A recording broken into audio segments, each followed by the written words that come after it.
Hi friends, welcome to Krako's VRC video series. Every week we'll be bringing you 3 important tests for VRC, important questions that you must solve regularly so that you can ace VRC section.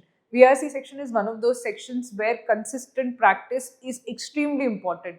You see the gains after a few months. There is no immediate improvement in VRC. So in such cases, you have to put in efforts regularly for months on end before you see any improvement.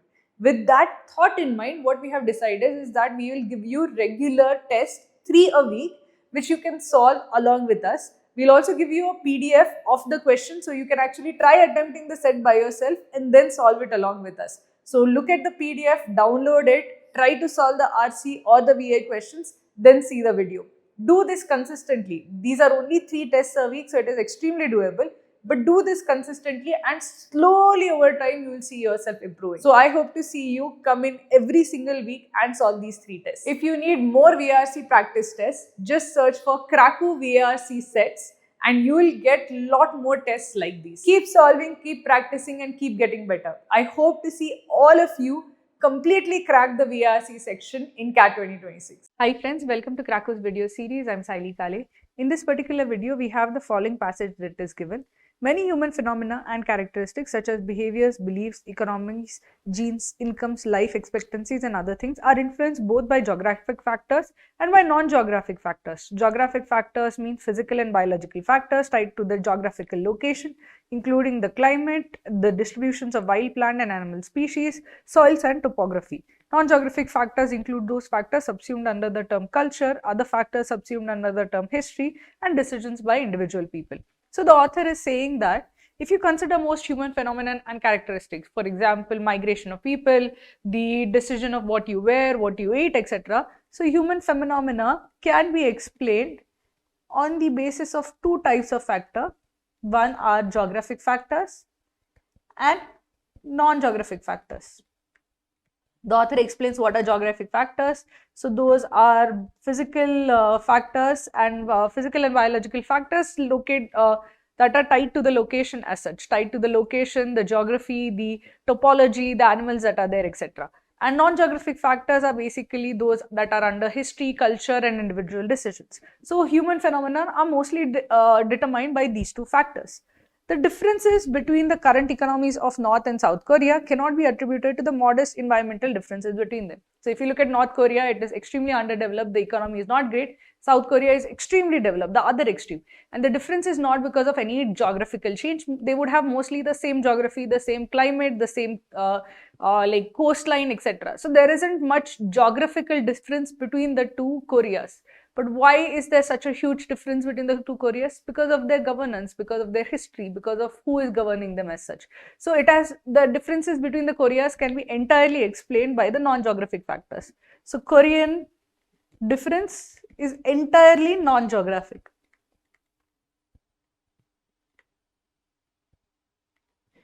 They are instead due entirely to the different government policies. At the opposite extreme, the Inuit and the other traditional peoples living north of the Arctic Circle developed warm fur clothes but no agriculture, while the equatorial lowland peoples around the world never developed warm fur clothes but often did develop agriculture. See, now this difference between the 2 Koreas is entirely non-geographic. But if you consider the difference between the Inuits, that is the people who live in igloos in the Arctic Circle as such, versus the equatorial tribes. So equatorial tribes basically means those African tribes or those living within in and around the equator as such. They would have very hot climate, they would also have agriculture. So the difference between these 2 is almost entirely geographic. Why is it entirely geographic? So the clothes that they wear is entirely dependent it is entirely determined by the climate they have. The Inuits have to wear warm fur clothing because they are in the Arctic, they are in freezing weather. The equatorial tribes do not need warm weather clothes because they will never face like that kind of icy extreme as such. The Inuits cannot do agriculture because they are living in an iceland, so they won't be able to farm. They will be able to fish but not farm. On the other hand, the equatorial tribes will have a lot of agriculture because they can farm. So here the difference between these two set of people is almost entirely geographic. The explanation is straightforwardly geographic rather than a cultural or historical quirk unrelated to geography.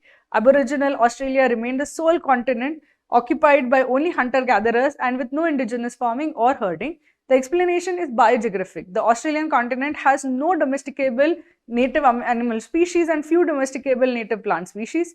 Instead, the crops and domestic animals that now make Australia a food and wool exporter are all non-native, mainly Eurasian species such as sheep, wheat and grapes brought to Australia by overseas colonists. So if you look at Australia, if you try to ask why did Australia remain a hunter-gatherer colony while the Aboriginal people were there was no farming, there were only hunter-gatherers and foragers. Why was that? It is biogeographic. It is biogeographic because of its isolation.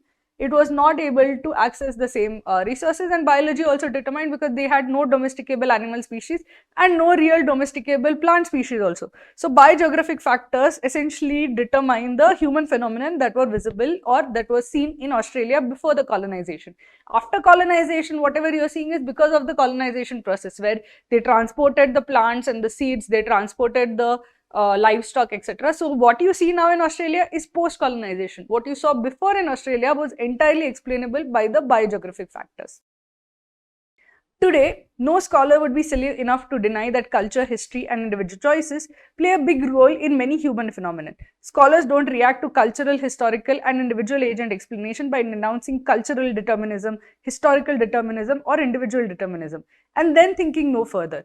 But many scholars do react to any explanation involving some geographic role by denouncing geographic determinism. Now here the author is essentially coming to his main grouse. So he's basically said, see, look, there are factors, if you see the phenomenon that are there are geographic factors and non-geographic factors.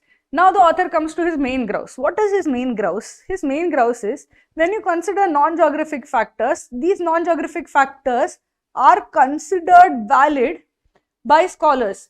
Nobody is denouncing whenever you say a non-geographic factor is responsible. The history of the place is responsible for its like food habits or etc. If you say that, okay, Vietnam's long history is responsible for its farming habits, what it farms, nobody is going to say, okay, this is historical determinism. Nobody is going to denounce it in any way. But you do the same thing by saying that, okay, its farming practices are because of its geographical factors. All scholars would be like, no, that is geographic determinism. You should not say that. So the author is saying that why are they denouncing geographic factors when such kind of opposition is not given for non-geographic factors? This is his main grouse as such. So non-geographic factors valid while geographic invalid, or their geographic factors are denounced as determinism. So this the author does not understand or appreciate as such. Several reasons may underlie this widespread but nonsensical view. One reason is that some geographic explanations advanced a century ago were racist, thereby causing all geographic explanations to become tainted by racist associations in the mind of many scholars other than geographers. But many genetic, historical, psychological and anthropological explanations advanced a century ago were also racist. Yet the validity of newer non-racist genetic explanations is widely accepted today. So the author is trying to identify reasons why people have such antagonistic view towards geographical explanation of human phenomenon.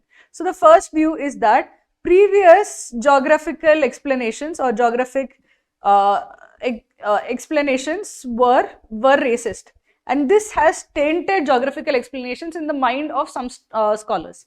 So this has tainted that field. But the author says that this is not right, because many of the cultural explanations and individualistic explanations and historical explanations were also racist as such. So for example, if you were trying to explain the food habits, many people had these racist stereotypes about the history of people or the culture of people. So the racist tainting was there for the non-geographic factors also, for anthropological factors also. But here today you actually consider those factors valid. So the author feels that dismissing the entire geographical factors explanation study on the basis of its racist past is unfair. Consider the next one. Another reason for reflex rejection of geographic explanations is that historians have a tradition in their discipline of stressing the role of contingency, a favorite word among historians based on individual decisions and chance. Often that view is warranted, but often too that view is unwarranted. The development of warm fur clothes among the Inuit living north of the Arctic Circle was not because one influential Inuit leader persuaded another Inuit in 1783 to adopt warm fur clothes for no good environmental reason. So the second reason is given is of contingency, where historians love contingency. And the author says that that is basically making them bias towards these non-geographic factors rather than geographic factors. So contingency basically means what? Contingency means that it was because this one individual suggested it that the entire course of history changed. They have a tendency to do that because it's dramatic. It's okay, like I have understood history. It was this one person who has changed the course of history, and they have a tendency to do that. Now, because they have a tendency to do that, they try to inflate the individual factors that I explain, or individual explanations of human phenomenon. And when they try to inflate the role of individual explanations of human phenomenon, they try to dismiss or devalue the role of geographic phenomenon. But the author says that clearly this makes no sense. If you look at some phenomenon, it was not that one person suddenly thought that I should have warm furry clothing. If you are living in the Arctic, obviously everybody will think that I should have warm furry clothing. I should have some way of protecting myself from the elements, and it was not the brainwave of one person or the decision of one person that changed the course of history. So the author says that this tendency or this bias also makes them dismiss geographical explanations. Then consider the next one. The third reason is that geographic explanations usually depend on detailed technical facts of geography and other fields of scholarship. Most historians and economists don't acquire that detailed knowledge as part of their professional training. So another reason that he gives is lack of technical knowledge required for understanding geographic explanations. Since they do not have expertise in that particular area, they dismiss those explanations. So essentially the author is having a valid grouse against the dismissal of geographic explanations. He says, why are you dismissing them out of hand? And then he gives three reasons and essentially counters each reason.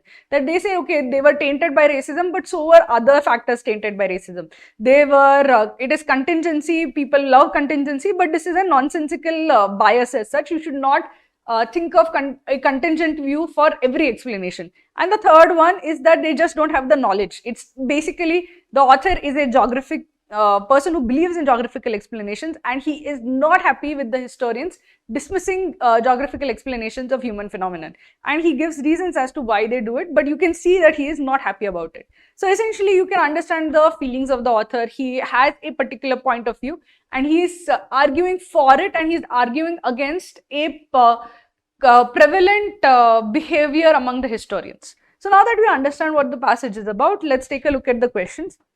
All of the following are advanced by the author as reasons why non-geographers disregard geographic influences on human phenomenon, except their lingering impressions of past geographic analysis that were politically offensive. This is the racism reason. So racism reason is given. So this is given.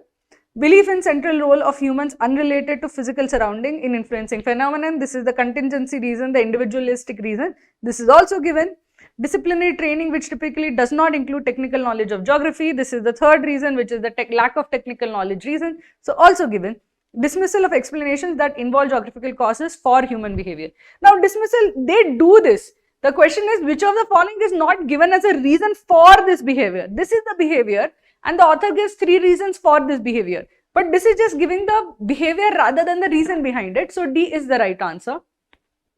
The author criticizes scholars who are not geographers for all of the following reasons, except the rejection of the role of biogeographic factors in social and cultural phenomena. This, he says that this is wrong. It's a nonsensical view. Their outdated interpretations of past cultural and historical phenomenon.